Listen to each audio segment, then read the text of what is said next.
성도들이 되게 하여 주옵소서. 오늘 또 성령의 감동이 이들에게 있게 하여 주옵시고 우리 모두에게 있게 하여 주시옵소서. 예수님의 이름으로 기도드리옵나이다. 아멘.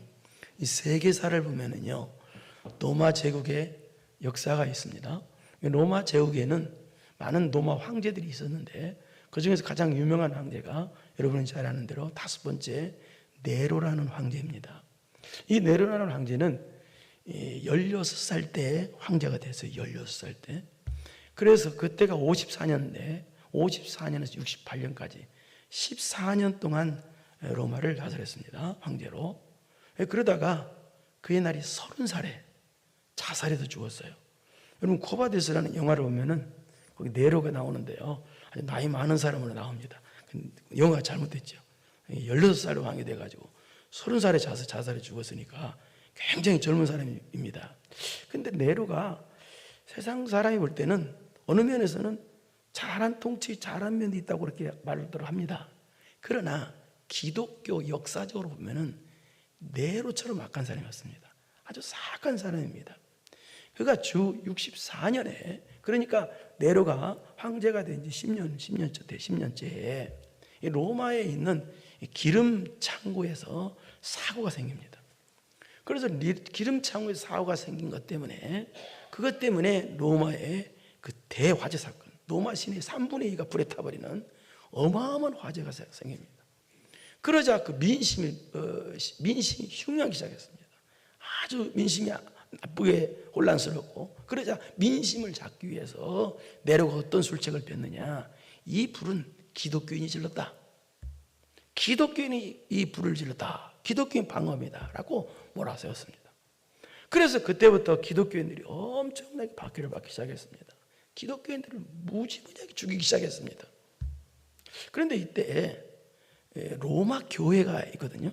로마 교회는 언제 이런 기독교 박해가 시작되기 전부터 로마 교회가 있었습니다. 그럼 로마 교회는 언제부터 시작됐느냐, 어떻게 시작됐느냐, 두 가지 설이 있습니다. 첫째는 사도행 2장에 보면 오순절 성령 충만 사건이죠. 오순절 성령 충만 사건 때, 그때 로마에 살던 유대인들이 절기를 지키러 와가지고 거기서 은혜 받고 가서 그때 가가지고 로마 교회를 세웠다 설이 있어요. 근데 이 설은 지지를 받지 못합니다, 많은 사람에게. 그럼 대부분의 사람들이 이 설을 지지를 받는 설이 있는데, 그 다음에는 뭐냐면 바울 사도가 소아시아 지방에서 1차 복음을 전할 때, 그때 많은 사람들이 1차에서 살던 왔던 로마 사람들이 거기서 바울을 통해서 예수님 만나고 은혜를 받고 다시 로마에 가서 거기서 로마 교회를 세웠다라고 그렇게 그런 설이 있습니다. 이것은 대부분의 사람들이 지지하는 설입니다. 그렇다면 로마 교회는 바울 사도가 직접 세우지 않았습니다.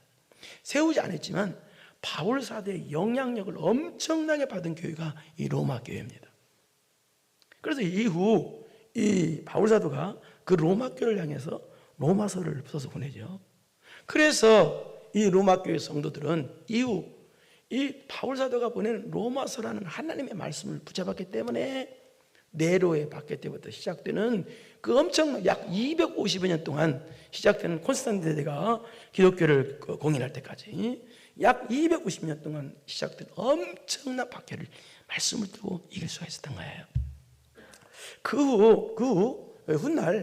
후가 아니라 훗날 이 바울 사도가, 그러니까 로마 대화재 사건이 있은 후 3년 후에, 그러니까 그때가 67년도입니다. 64년도 화재 사건이 있으니까 67년도에 복음을 전하다가 로마 감옥에 2차로 또 감옥에 갇히게 됩니다.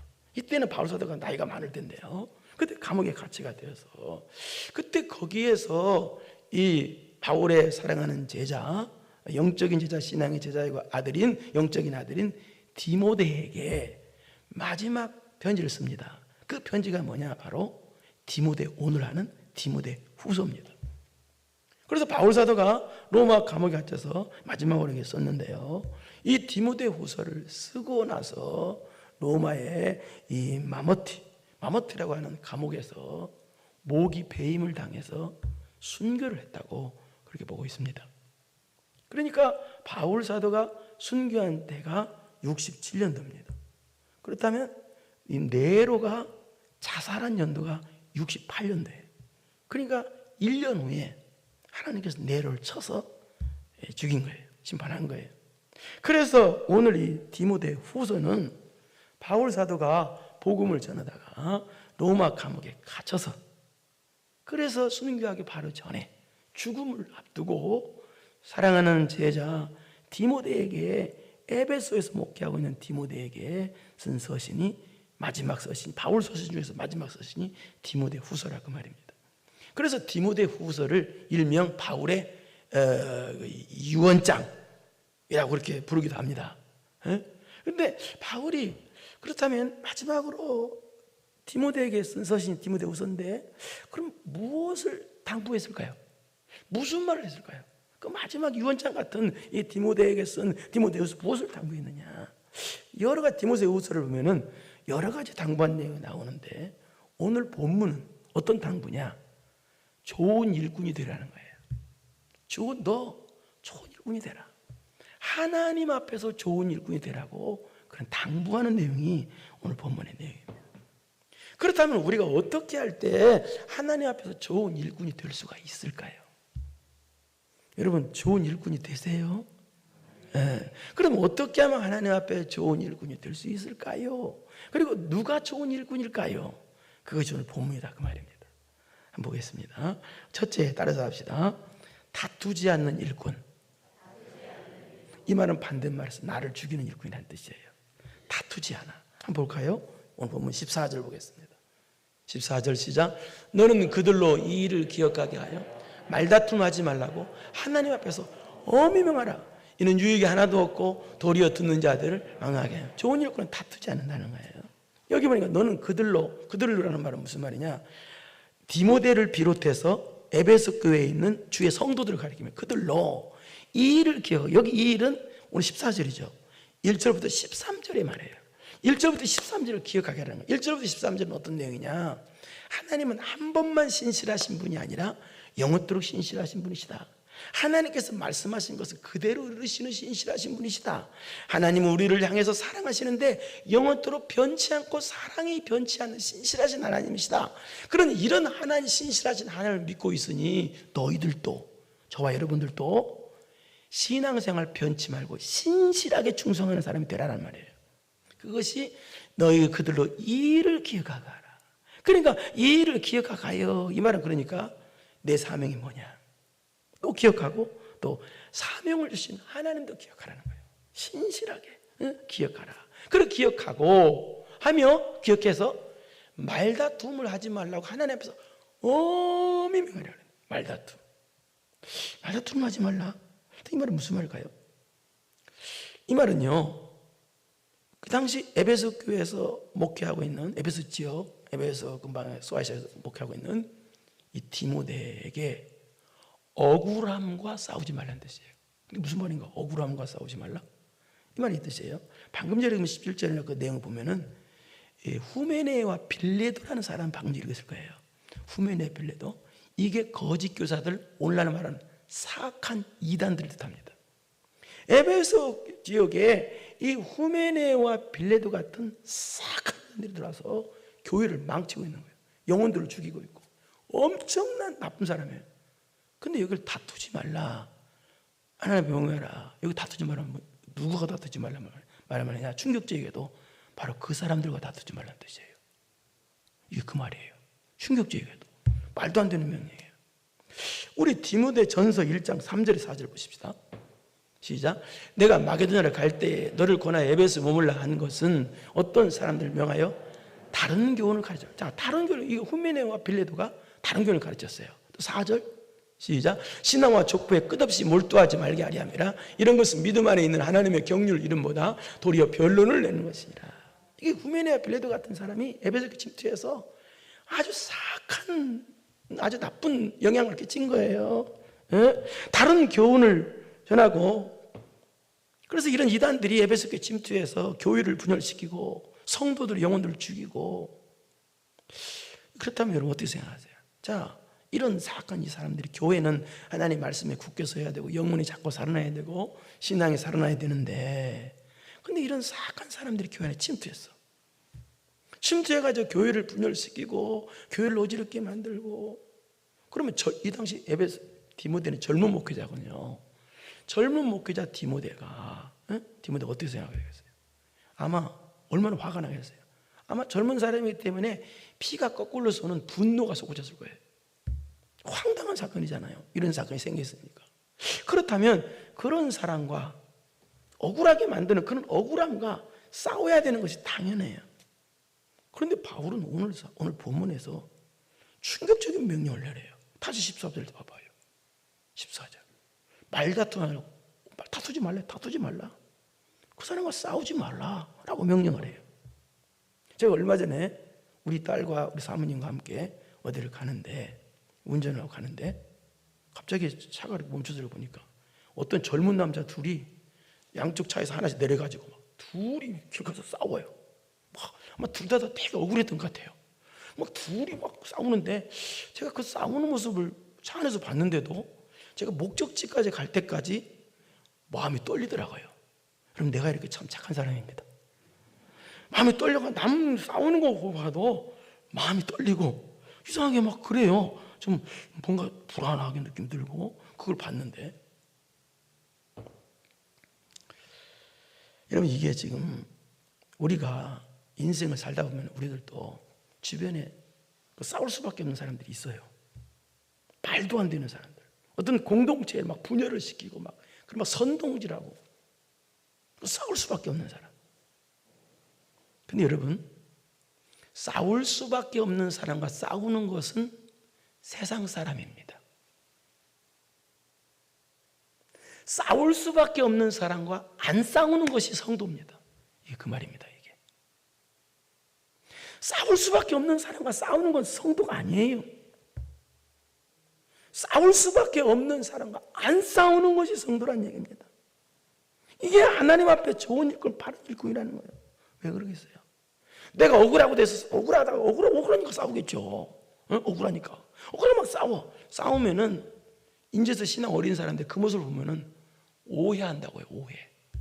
집사도 싸우네. 성도도 싸우네. 아름답게 성도도 싸우네. 내막도 모르고 오해한다. 그 오해해서 시험 들어서 신앙이 죽어버린다는 거예요. 그런 뜻입니다. 이게. 그리고 두 번째는 또 무슨 뜻이냐? 이 뜻입니다. 이 다투지 말라 이 말은 원수를 네가 갚으려고 하지 말고 하나님께서 갚도록 하라는 뜻입니다. 네가 갚으려고 하지 말고 원수를. 그 다음 두 번째는 한 영혼 살리기 위해서 다투지 말라 이 말은 네가 차라리 죽어라는 뜻이에요. 너를 죽여라는 거예요. 여러분 억울해서 막 싸워서 그럼 내가 어느 정도는 내가 안 죽은 거 아니에요. 내가 죽었어. 아무리 억울해도 무슨 싸우겠어요? 우리 마태복음 18장 6절을 보겠습니다. 시작. 누구든지 나를 믿는 이 작은 자 중 하나를 실족하게 하면 차라리 연자매트를 그 목에 달려서 깊은 바다에 빠뜨려. 내가 싸워서 사람들 실족하게 만들었어. 영혼이 죽겠다는 신앙을 타락시키게 만드는 뜻이에요. 그럼 너 연자매트를 메고 차라리 바다에 빠져 죽어. 그런 뜻인데요. 그만큼 하나님이 진노하신다는 거예요. 그만큼 영혼을 죽이는 것, 신앙을 다른 영혼을 상처 주는 걸 하나님이 그만큼 싫어하신다는 거예요. 그렇기 때문에 다투지 말라 그런 의미가 담겨 있는 거예요. 그러기 위해서 다른 영혼 때문에라도 살리기 위해서 네가 죽으라는 거야. 네가 차라리 네가 죽으라는 거야. 다투지 말라는 거야. 교회에서 싸우지 말라는 거야. 예수 믿는 사람은 싸우는 사람이 아닙니다. 그럼 악한 그런 나쁜 이단들 같은 온 사람은 뭐예요? 그런 사람은 뭐예요? 그건 영적으로 싸워야죠. 악한마게 싸워야죠. 그러나 육체적으로 싸우면 안 된다는 거예요. 육체적으로 다투서는 안 된다는 거예요. 억울하다고. 14절 다시 봅시다. 시작. 너는 그들로 일을 기가하고 말다툼하지 말라고 하나님 앞에서 어면 이는 유익이 하나도 없고 도리어 듣는 자들을 뭐예요? 망하게 한다는 거예요. 그래서 하지 말라는 거예요. 나는 영혼을 죽이니까 차라리 내가 죽으라는 얘기입니다. 그 말이에요. 그러니까 여러분이 이제 억울한 일 당해도 싸우면 안 됩니다. 항상 평안한 마음으로 그리려니 여호 사십시오. 그 다음에 두 번째는 어떤 게 좋은 일꾼이냐? 첫째는 다투지 않는 일꾼, 억울함과 안 다투. 두 번째는 진리의 말씀을 옳게 분별하는 사람이 좋은 일꾼입니다. 한번 15절을 보겠습니다. 시작. 너는 진리의 말씀을 옳게 분별하며 부끄러울 것이 없는 일꾼으로 인정된 자로 자신을 하나님 앞에 드리기를 힘쓰라. 너는 진리의 말씀을 옳게 분별하라. 진리의 말씀, 여기 옳게 분별하는 것이 바로 하나님 앞에 좋은 일꾼이라는 것인데요. 분별하는 말은 바르게 자르다, 옳게 베다. 뭘 자르는 거, 베는 거, 바르게 자르다라는 뜻이에요. 그게 무슨 말이냐? 이것이 진리인지 비진리인지 분별할 줄 안다는 거예요. 저 사람 말이 이단이 성경을 해석하는 건지 바른 목사님이 성경 해석하는 건지 그거 분별하는 거예요. 그게 좋은 일꾼이라는 거예요. 여기서 이 말에도 그런 것 같고 저기서 저 말에도 그런 것 같고 그런 사람은 좋은 일꾼이 아니라는 것입니다. 이것이 하나님의 말씀의 진리인지 아닌지를 분별할 줄 알아야 한다는 거예요. 그래야 하나님의 부끄럽지 않는 일꾼, 사람 앞에서 부끄럽지 않는 일꾼이라는 거예요. 여러분이 예수님 앞에 섰다. 만약에 예수님 앞에 섰다. 그럼 예수님께서 여러분을 보실 때 너는 왜 그렇게 인생을 살면서 평생 동안 흐리멍텅하게 살았냐? 왜 이렇게 신앙이 그렇게 생겨먹었냐? 너 인생을 왜 이렇게 살았냐? 이것도 아니고 저것도 아니고 그렇게 분별 하나 제대로 못하고 살았냐? 그러면 얼마나 창피하겠어요. 여러분 주변에도 보면 그런 사람 보일 거예요. 공부는 많이 했고 돈도 많은데 분별을 못하는 사람들이 있어요. 그것도 굉장히 많아요. 여러분 예수님 믿는 지 10년 됐으면 10년 된 것만큼 분별을 할 줄 알아야 돼. 이게 좋은 일꾼이라는 뜻이에요. 좋은 일꾼은 진리를 분별할 줄 안다는 거예요. 이게 하나님께서 주신 지혜가 있어야 돼요. 기도를 많이 하세요. 분별할 줄 아는 걸. 여러분 분별하지 못하면 진짜로 큰일 납니다. 이단들이 얼마나 많이 발생하는지 몰라요. 분별 못하면 다 어떻게 되겠어요? 큰일 나죠. 진리의 말씀을 분별할 줄 아는 게 좋은 일꾼이다. 세 번째는 어떤 일꾼이냐? 따라서 합시다. 시험을 통과할 줄 아는 일꾼. 네, 시험에 합격할 줄 아는. 여기 보세요. 옳게 그 다음에 뭐예요? 부끄러울 것이 없는 일꾼으로 인정된 자로. 여기 인정되다는 말은 시험에 합격했다는 뜻이에요. 시험을 통과한 자라는 그런 의미가 있어요. 그러니까 시험이 인정받은 자, 시험에 합격한 자. 이 말은 무슨 말이냐? 그 말에 여기 시험이 인정받아 합격받았다. 이 말은 무슨 말이냐? 이 뜻입니다. 어려움을 이겨나간다는 뜻이에요. 부끄러울 것이 없는 일꾼으로 인정된 자는 어떤 자냐? 어려움을 이겨나가는 자라는 뜻이에요. 이게 시험에 합격한 자라는 뜻, 통과하는 자. 여러분 신앙생활 하다 보면은 신앙생활 안 하면 육적인 어려움이 별로 없습니다. 그러나 신앙생활 하면 마귀로부터 오는 굉장히 영적인 어려움, 신앙적인 어려움이 꼭 생기게 되어 있습니다. 이거 하나 못 이기고 시험 들고 신앙생활에 문제 있게 하고 그건 좋은 일꾼이 아니라는 얘기예요. 우리가 신앙생활 하려고 하면 마귀 방해가 엄청 셉니다. 열심히 하면 할수록 더 셉니다. 그래서 우리 십자가 단단히 붙잡고 날마다 이기며 나가세. 이게 나가야 돼요. 또 두 번째는 뭘 얘기하느냐? 우리를 좋은 일꾼 만드시려고 하나님께서 주시는 훈련, 연단, 그런 어려움을 이길 줄 알아야 돼요. 그런 어려움에서 그런 고난, 하나님께서 주시는 훈련, 연단, 그걸 이길 줄 아는 사람이 좋은 일꾼이라는 얘기예요. 여러분 좋은 금을 만들기 위해서는 용광로 같은 불에 여러 번 들어갔다 나갔다 하는 걸 여러분 아시죠? 여러분 돌잔치, 애들 돌잔치 같은 거 보면은 금 한 돈짜리를 선물한다든지 반 돈짜리를 선물한다든지 그렇습니다. 금 한 돈의 무게가 3.75g입니다. 네? 그럼 두 돈이면 약 7g 되겠죠. 네 돈이면 애들 금반지 한 돈짜리 4개면 약 7g, 7g 정도, 8g 정도 그렇게 되겠죠. 그럼 금 7g을 뽑으려면 뭐가 있어야 되냐?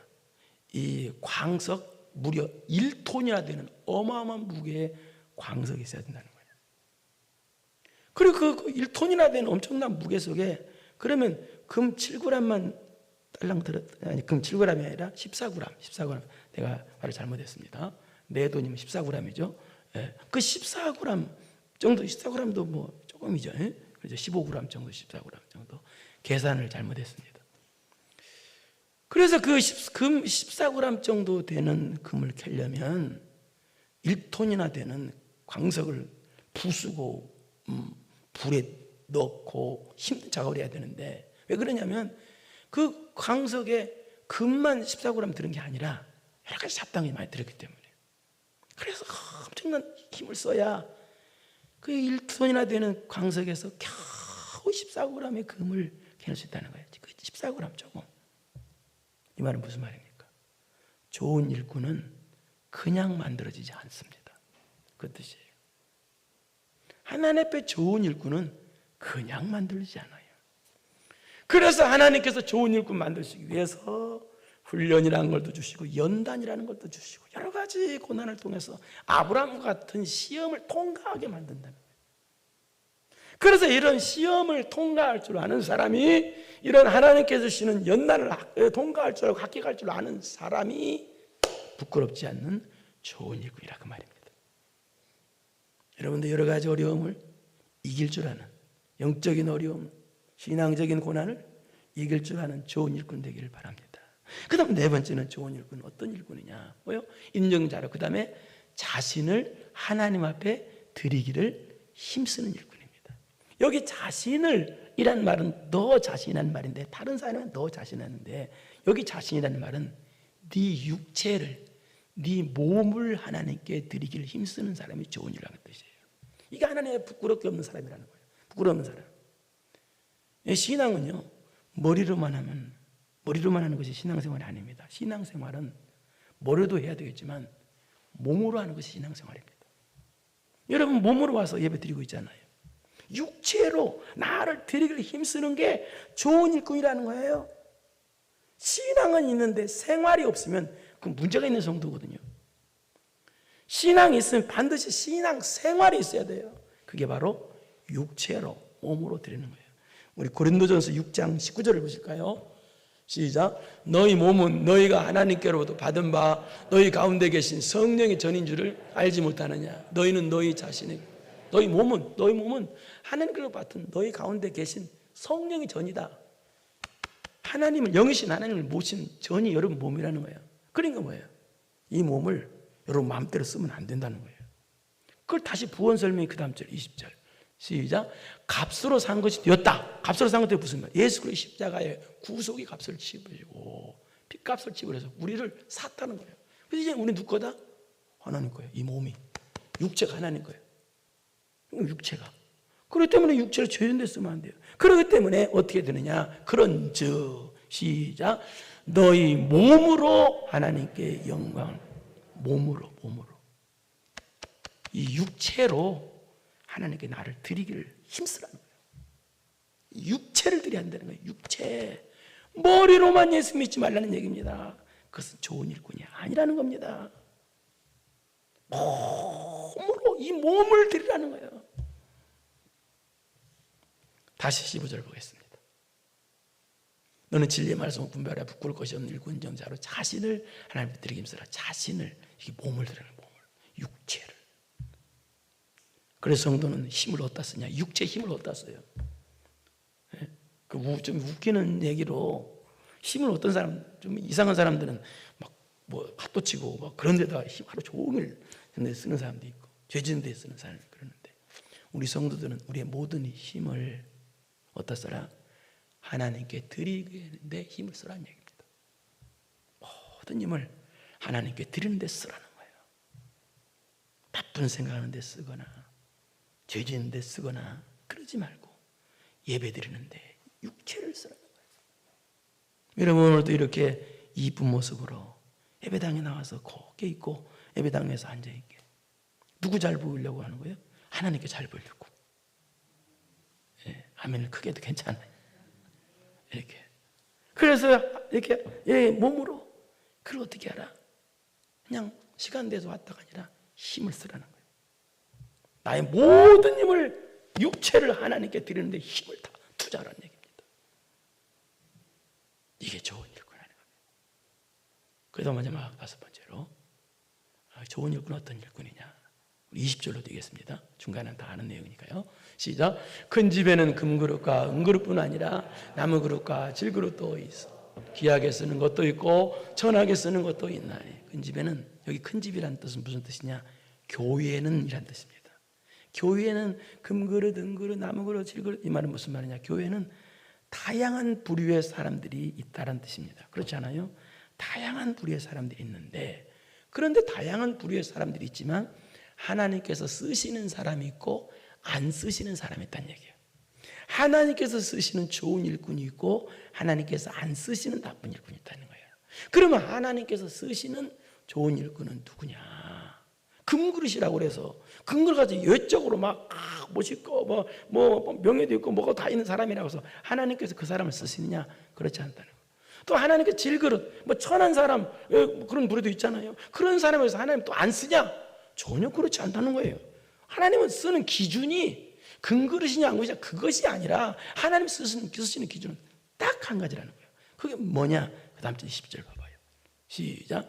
그러므로 누구든지 이런 것에서 자기를 깨끗하게 하면 귀히 쓰는 그릇이 되어 거룩하고 주인의 쓰심에 합당하며 모든 선한 일에 준비하며 자기를 깨끗해. 자기, 나 자신부터 깨끗하라는 거예요.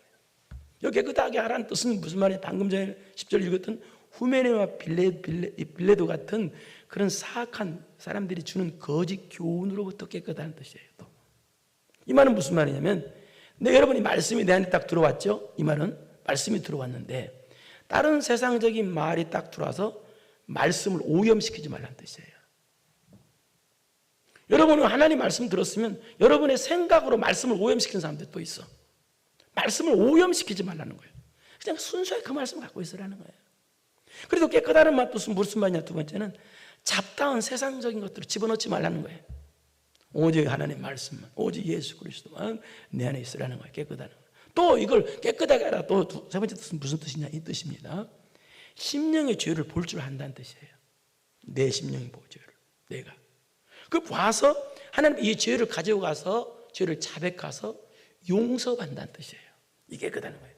내 심령의 죄를 보기만 하면 안 되죠. 보고 그리고 주님 앞에 나가서 죄를 자백해서 용서를 받는다. 이 말이 요한일서 1장 9절의 말에 한번 보겠습니다. 요한일서 시작. 만일 우리가 우리 죄를 자백하면 그는 믿보시고 의로우사 우리 죄를 사하시며 우리를 모든 불에서 뭐 하신다? 깨끗하게 하실 것이요. 이 그 말이에요. 우리 마태복음 5장 8절을 보겠습니다. 시작.